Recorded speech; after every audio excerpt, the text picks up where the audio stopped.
Dans un contexte où l'insécurité alimentaire et la méconnaissance des bonnes pratiques d'hygiène et de nutrition représentent des défis pour les communautés, de nombreuses familles se retrouvent incapables de fournir à leurs membres une alimentation suffisante et de qualité. Cette situation contribue à une mauvaise nutrition qui affecte particulièrement la santé des femmes et des enfants. Pour y remédier, le projet d'amélioration de l'alimentation, de la nutrition et de l'hygiène en milieu familial PAH, mis en œuvre par la GIZ en collaboration avec le consortium L-Focus, IACA Agra Consulting, vise à améliorer la situation alimentaire et nutritionnelle des femmes de 15 à 49 ans et des enfants de moins de 2 ans dans la région du sud-ouest du Burkina Faso. Le projet PAH fait partie d'un projet mondial qui s'appelle Sécurité alimentaire, nutritionnelle et renforcement de la résilience. Il a été conçu en 2014 dans 11 pays du monde qui ont des défis en sécurité alimentaire et nutritionnelle. L'ambition du gouvernement allemand qui finance ce projet était de lutter à plus grande échelle contre la faim dans le monde. Ainsi, les premières mesures du projet ont été basées sur les 4 dimensions de la sécurité alimentaire, à savoir la disponibilité aux aliments, l'accessibilité des aliments et aussi une bonne utilisation de ces aliments. La 4e dimension est la stabilité des 3 dimensions dans le temps. Les acteurs de mise en œuvre viennent de différents secteurs, de différents niveaux et aussi de différentes structures. Tout d'abord, c'est les ménages elles-mêmes qui sont les acteurs principaux du projet. Ils sont accompagnés étroitement des relais communautaires, des services techniques déconcentrés et des ONG locales. Bien sûr, les autorités locales sont des acteurs clés au niveau du terrain. Au niveau national, nous travaillons surtout avec le ministère de l'Agriculture et des Ressources animales et halieutiques et le ministère de la Santé. Aussi, un nouveau partenariat a été établi avec l'Alliance nationale de fortification qui réunit les acteurs gouvernementaux, des représentants de la société civile et du secteur privé et aussi des chercheurs. Le PAH est bien sûr aussi en étroit échange avec les autres partenaires techniques et financiers et les ONG internationales qui interviennent dans le domaine de la sécurité alimentaire et nutritionnelle.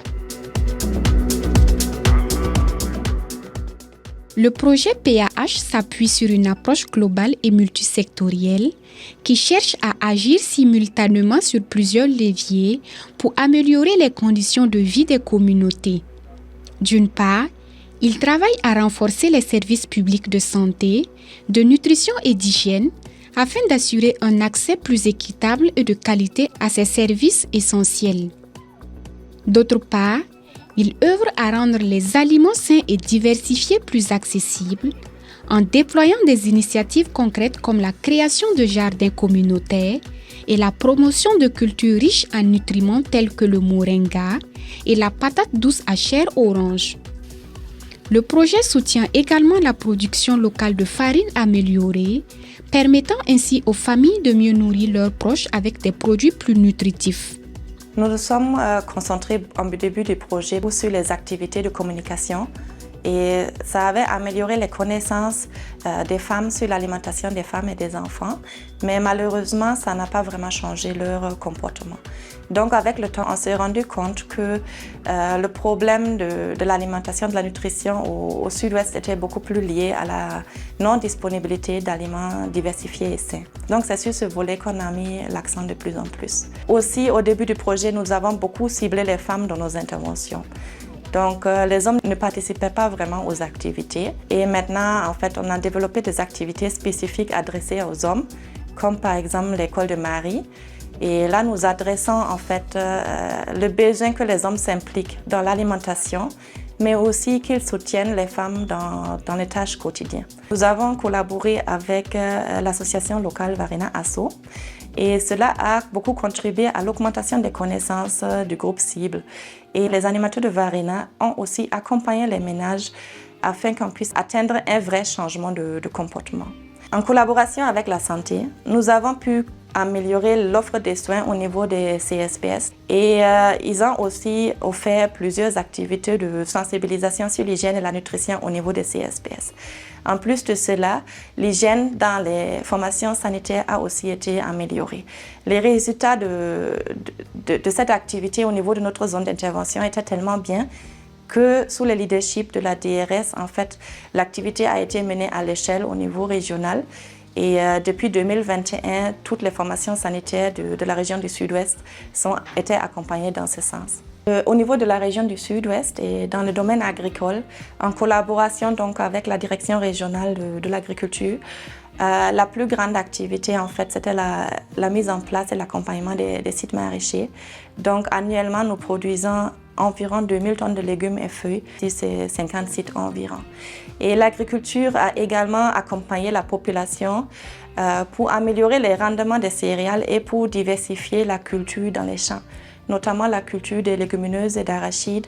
Et pour cela, ils ont mis en place des parcelles de démonstration qui ont été suivies par les femmes et par les hommes. Et, en fait, ça a contribué vraiment à améliorer leur pratique de culture et surtout lutter aussi contre le striga. Voilà, et l'activité en fait sur les champs, ça a aussi contribué à la production de la farine améliorée pour les enfants, où nous produisons environ 350 tonnes par an ensemble avec les bénéficiaires. La collaboration entre le projet PAH et les acteurs locaux a joué un rôle crucial dans l'atteinte de résultats durables. Elle a non seulement permis de réaliser des progrès significatifs dans la diversification alimentaire et l'adoption des bonnes pratiques d'hygiène et de nutrition, mais elle a également permis de mettre en place des mécanismes solides visant à garantir la pérennisation des acquis, toutes choses qui permettent d'améliorer la santé des femmes et des enfants dans la région du Sud-Ouest. Il faut noter que la collaboration a permis vraiment à nos collègues sur le terrain, je veux dire les gens, de renforcer leurs compétences dans la mise en œuvre des activités. Plusieurs formations ont été administrées à leur endroit pour leur permettre d'accompagner les producteurs sur le terrain pour qu'ils puissent avoir en tout cas une production assez significative. Pour noter qu'il y a des formations sur les thèmes émergents, je veux dire spécifiques même dans leur domaine, notamment sur l'agroécologie. Nous avons reçu beaucoup d'autres appuis de la part du partenaire, notamment l'organisation d'un certain nombre de rencontres, voilà, ou des cadres de concertation sur la sécurité alimentaire qui permet à ce que les acteurs de la province puissent se retrouver et essayer de voir comment chaque direction, ou bien chaque service à son domaine puisse contribuer à ce que la sécurité alimentaire soit une réalité dans la province. Parce que la sécurité alimentaire, étant donné que c'est multisectoriel, c'est tous les acteurs qui doivent contribuer à ce que la province puisse se rehausser, voilà, sur le plan de la région et même sur le plan national en matière de production, avec surtout l'accompagnement des producteurs au niveau des différentes communes d'intervention du partenaire. Avec le projet, nous avons appris que, en fait, pour les activités de nutrition, ce ne sont pas en fait les grandes activités de masse ou les activités sporadiques qui peuvent vraiment impacter fortement, mais un accompagnement quotidien des bénéficiaires, ce qui permet vraiment de les mettre à l'aise et de les impliquer fortement en matière de changement de comportement. Donc c'est la leçon la plus forte qu'on a pu retenir de cette collaboration. Nous comptons utiliser en fait ces acquis-là et ces enseignements pour nos nouvelles interventions dans les communautés et les offres qu'on aura à déposer dans les différents guichets d'appel à projet. Voilà, je crois que nous sommes mieux placés dans la région pour bénéficier maintenant de ces collaborations avec les nouveaux partenaires dans le domaine de la nutrition. Donc le plus grand défi maintenant, c'est comment on va vulgariser ces enseignements-là dans les différentes localités. Les localités qui n'ont pas pu bénéficier pendant l'intervention du projet, nous allons poursuivre les activités à ce niveau. Le PAH en tant que projet va fermer définitivement, mais un projet n'est pas là pour durer. C'est vrai que nous sommes très contents et très fiers d'avoir pu contribuer à améliorer la situation nutritionnelle de plus de 100 000 personnes, mais l'idéal pour un projet est qu'il développe et expérimente des approches avec ses partenaires, des approches qui ont un impact et qui marchent. Et nous pensons l'avoir fait ensemble avec les autres acteurs de la nutrition à tous les niveaux.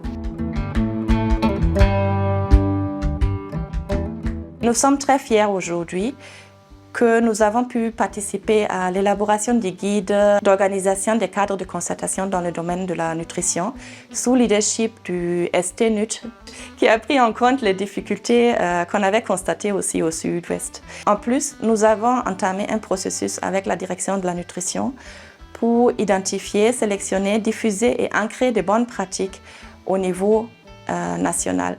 Et pour mieux orienter, par exemple, les restaurateurs, ensemble avec la DGPL à Détane, il y a un guide des restaurateurs qui a été développé qui puisse aussi servir aux restaurateurs pour proposer des aliments plus diversifiés et sains. Dans le domaine de la fortification, nous pourrons citer par exemple la détaxation des prémix qui est sur la bonne voie et le recueil de textes sur la fortification qui a aussi été finalisé. Les activités de fortification sont cofinancées avec la Fondation Bill & Melinda Gates et les partenaires clés de mise en œuvre dans ce domaine sont l'ANF, CRS, HKI, la Ligue des consommateurs. Le grand défi est le manque de financement. Actuellement, au Burkina, pour des raisons évidentes, beaucoup de ressources vont au rétablissement de la sécurité.